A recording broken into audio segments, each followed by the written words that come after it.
ভোরবেলায় সমুদ্রের মাঝখানে খুঁজে পাওয়া অদ্ভুত সব মাছ আর সাররিয়াল একটা সানরাইজ, ঝাউবনে ফিস্ট, স্কুবা ডাইভিং আর বিইং আ ফ্লাইং ফিশ।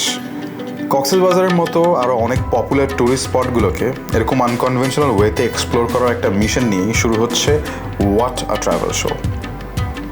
অ্যাডভেঞ্চারটা কিন্তু আমার একার না, পুরো একটা টিমের অ্যাডভেঞ্চার। আর এই টিমের সব ক্যারেক্টারই প্রচণ্ড ইন্টারেস্টিং।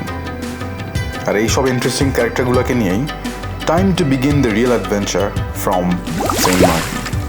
এখন বাজে রাত 4টা, একটু পর ভোর হবে, বাট এখন পুরোপুরি অন্ধকার, যে কারণে আমাকে ছাড়া কিছু দেখা যাচ্ছে না আপাতত। সো এই রাত ভোর 4টার সময় আমি এবং আমার ক্যামেরার পেছনে দি গ্রেট আশকোনা হ্যালো নাজিবুরকে নিয়ে উই আর হেডিং আউট। এবং আমরা এখন একটা নৌকায় করে অ্যাকচুয়ালি মাছ কীভাবে ধরে সেই জিনিসটা ট্র্যাক করতে যাচ্ছি। এটা হচ্ছে শুক্র ভাই, দিস ইজ আমির আলী ভাই। সো এই দুজনকে ছাড়া আসলে আমাদের আজকের অ্যাডভেঞ্চারটা মনে হয় পসিবল হতো, রাত 4টার সময় আসলে মাছ ধরতে যাওয়া বা কিছু একটা। তো শুক্র ভাই, নৌকা ঠিকঠাক আছে? হ্যাঁ, আল্লাহ রহমত সব কিছু ঠিকঠাক আছে। শুক্র ভাই আমাদের জন্য খাবারও নিয়ে আসছে, যাতে আমরা যেখানে 6-7 ঘন্টা থাকবো সেটা একটা প্রিপারেশন থাকে। এখন যে আপনি যাবেন অন্ধকারের মধ্যে, আপনি নৌকা চালাবেন কিভাবে, মানে কি দেখে চালাবেন? আমরা দেখে ছাড়াবো তারা দেখে। আচ্ছা, আমাদের ঠিক পিছনে আমাদের নৌকা, এন্ড আমরা এখন যাবো এটাতে করে এবং গিয়ে উই ক্যাচ সাম ফিশেস বিসেস। আমরা মাত্র নৌকায় উঠলাম, নৌকায় উঠতে উঠতে কাপড় চোপড় মোটামুটি ভিজে গেছে। তো দিস ইজ দ্য বোট। খুব ভালো মতো দেখানো যাবে কিনা জানি না, বাট তারপর আমরা একটু দেখাই। ওকে, সো অনেকক্ষণ পরে ফাইনালি গিয়ে আমরা নাজিবুরের 5টা ব্যাগের ব্যবস্থা করতে পারছি। এটা হচ্ছে এখন আন্ডার দ্য ফ্লোর। সো তুলতে পারবো। That's where all the stuff went. Hopefully they will be dry and safe. Najibur, তুই কি একটা কনসার্নের কথা বলতেছিলি? What if we get robbed? We get robbed তাহলে। What if they leave us in the middle of nowhere?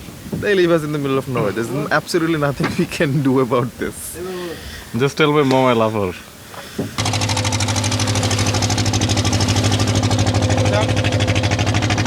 Right, so journey has started. আকাশে চাঁদ আছে, মোটামুটি খুব সুন্দর একটা চাঁদের আলো আছে। রাইট নাও সামনে কিছুই নাই, we're just going somewhere. So আমরা প্রথম নৌকার কাছে পৌঁছলাম, যেটা আমার ঠিক পিছনে এখন। তো আমরা আসলে এখানে অনেকগুলো চ্যালেঞ্জেস। একটা বড় চ্যালেঞ্জ হচ্ছে যখন আমরা একটা নৌকা নিয়ে আসতেছি এবং মানুষকে বলতেছি যে আমরা এখন জাল টানবে কিনা, মানে মাছ উঠাবে কিনা, তখন আসলে দে গেট কনফিউজ যে আসলে এটা কী চায়, মানে হোয়াট ডু দে ওয়ান্ট, মানে আর দে গোইং টু রব আস অর সামথিং। প্রথম attempt seems like a failure. Let's see to the next one.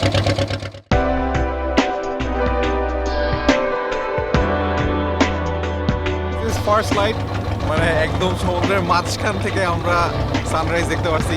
That's an achievement man.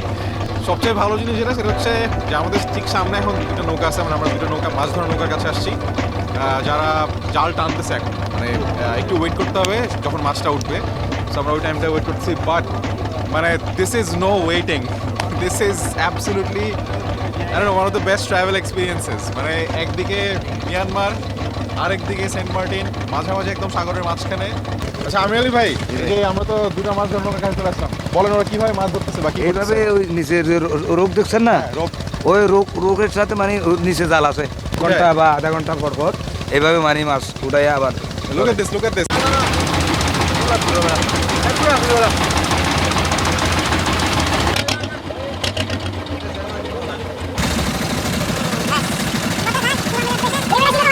আচ্ছা আমরা জাস্ট এক বোট থেকে আরেক বোট জাম্প করলাম। সবচেয়ে বড় মাছ কোনটা ধরছো আজকে?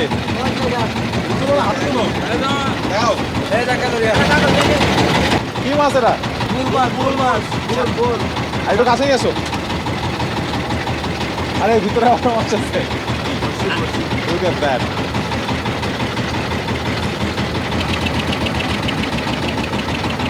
Look at this.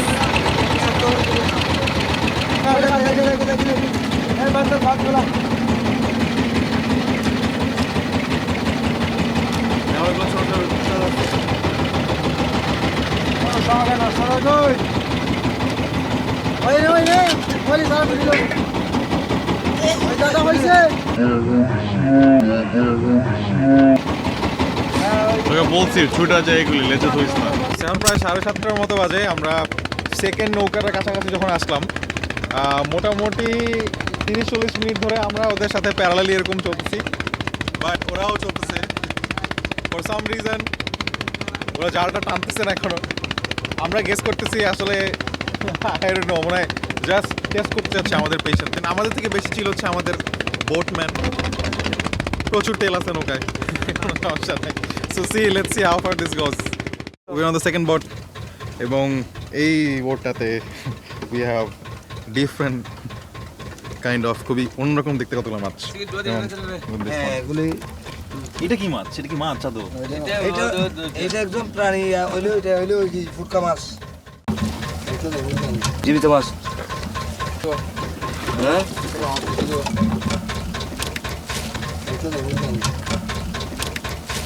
এটা হলো ফুটকা, ফুটকা এগুলি খাইলে বিষাক্ত মাছ, এটা আচ্ছা, এগুলি খাওয়া যায় না। এই দাঁত আছে। হ্যাঁ দাঁত আছে, খুব খারাপ, মানব জাতি খাইলেই মানে মারা যায় যারা খাবে। আর এটা হইলো আমাদের এখানে হলো মুরবাইলা, এটা হলো মুরবাইলা। আর এটা হলো তুতা মাছ, এটা হলো মুরবাইলা। ভাই আপনাদের খরচ কত কত হয়েছে আজকে কালকে আসতে? বরফ টরফ নিয়ে 30,000 টাকা নাকি খরচ হয়েছে তাদের বাইরে এসেছে, কিন্তু তেমন মাছ তো হয়নি, মাছ খুব কম। যে গোটে মাছ পাইছে 2-2.5 ঘন্টা টাইম না, মানে এই মাছ কতগুলো মাছ পাইছে, বেশি মাছ পাওয়া যায়।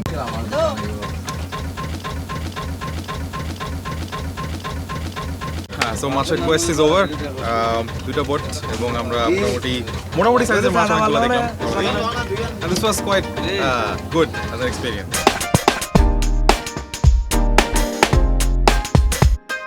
চারটার দিকে ঠিক এখান থেকে শুরু করছিলাম, এবং এখান থেকে শুরু করে তারপর হচ্ছে গিয়ে প্রায় 5 ঘন্টার মতো সাগরে থাকলাম, এবং সাগরে থেকে বেশ কয়েকটা বোট গেলাম এবং গিয়ে তাদের ফিশিং পুরো প্রসিজিওরটা দেখার চেষ্টা করলাম। Some of it was success, some of it was not. মাঝখানে তো we got interrupted by coast guards as well. Because apparently আমরা অনেক কাছাকাছি চলে গেছিলাম আসলে Myanmar. That very moment, that sunrise, that first rays of light, and that experience of getting to see this beautiful, I don't know, lighting, and also of course the fishing scenes. But from the sea itself, I think this was once in a lifetime. জানি না এরপরে আর হবে কি, but this was absolutely amazing. সেন্ট মার্টিনে আমরা মাত্র একরকম মাছ ধরার প্রসেস দেখলাম। To find out more, we made our way to Cox's Bazar. সুপ্রিয় দর্শকবৃন্দ, আজকে আমি দাঁড়িয়ে আছি কারণ বাজারের ঠিক সামনে। কারণ বাজারের সামনে বৃষ্টির কারণে কিছুটা পানি জমেছে, আর আপনি দেখতে পাচ্ছেন যে মানে পিছনে লাখো মানুষের সমাগম। আজকে শুক্রবার না, শনিবার না, কোনো পাবলিক হলিডেও না, বাট এই যে লাখো মানুষ, এবং তারা কি করছে, তারা দেখেন, তারা উন্মাদনায় মেতে উঠেছে। আজ এখানে যে আনন্দ, একই জেট স্কিতে 3 জন করে যে মানুষ, এবং ওদিকে মানুষজন লাফাইতেছে, খালি কেন লাফাইতেছে তারা জানে না। এবং ওদিকে আমরা অনেকগুলো বেলুন দেখতে পাচ্ছি, মানুষের চাপে তারা মোটামুটি বিধ্বস্ত। তো আমরা আসলে কি বলবো, কক্সবাজারের এই সাইডটা হচ্ছে একটা side, but if you really want to enjoy some nature and if you really want to enjoy a vacation, তাহলে কারণ বাজারে না গিয়ে you have to find some place that is not like this, and that is exactly what we're trying to do.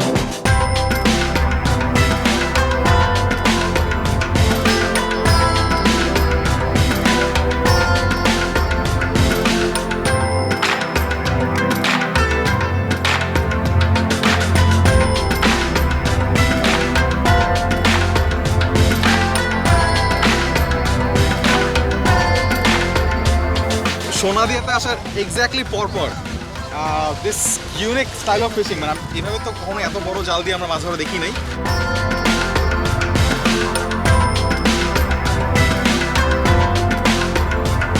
আমি জানি না, I feel like আমার contribution হয়ে যেতেছে ওই মানুষগুলোর মতো যারা হচ্ছে অ্যাসাইনমেন্ট শেষ করার এসে পরে ওই যে কাভার পেজ প্রিন্ট দেয়, but then again I am still doing my part and I think it's rewarding as well.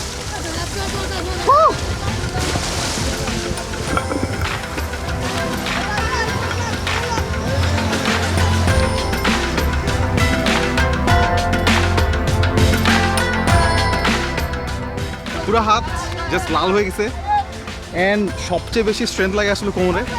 দেখেছি পুরো স্ট্রেংথ আসলে তুলে আনতে হয় থিঙ্ক পুরা জালটা তুলে আনতে কতর কষ্ট জানি না, but this is actually man খুবই কঠিন একটা কাজ, মানে ফিজিক্যালি এক্সস্টিং। যদি আমরা জালের লাইনটা ধরে খেয়াল করি, অলরেডি কিন্তু দেখা যাচ্ছে যে মোটামুটি মাছগুলো লাফ দিয়ে জাল থেকে বের হওয়ার চেষ্টা করতেছে, see girls doing their thing. I this is amazing. এটা যে আমরা পাবো এখানে এটা আমরা জানতাম না, বাট সোনাদিয়াতে আসার পরপরই সোনাদিয়া আমাদেরকে সোনা দিয়ে দিচ্ছে।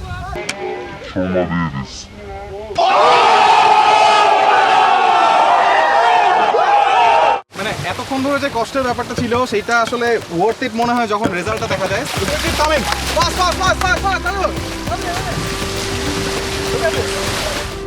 Look at that.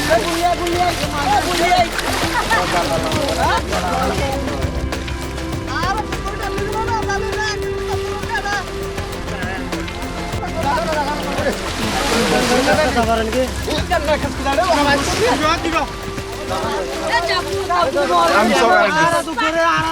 Man, আমি নষ্ট করতে চাই না ওদের হার্ড আর্ন রেজাল্ট।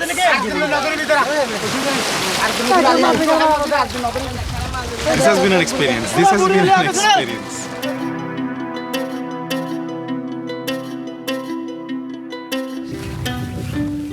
আমার কাছে এই জায়গাটার ওয়ান অফ দি কি হাইলাইটস ইজ দিস সাইলেন্স। এখানে 1 মিনিট চুপচাপ দাঁড়ায় থাকলে কিছু শোনা যায় না। মাঝে মধ্যে পাখির ডাক, মাঝে মধ্যে হয়তো অনেক দূর দিয়ে যাওয়া একটা ট্রলারের আওয়াজ, but the absolute silence is something যেটা মনে হয় খুব বেশি জায়গায় এখন পর্যন্ত আর খুঁজে পাওয়া যায় না। So yeah, this is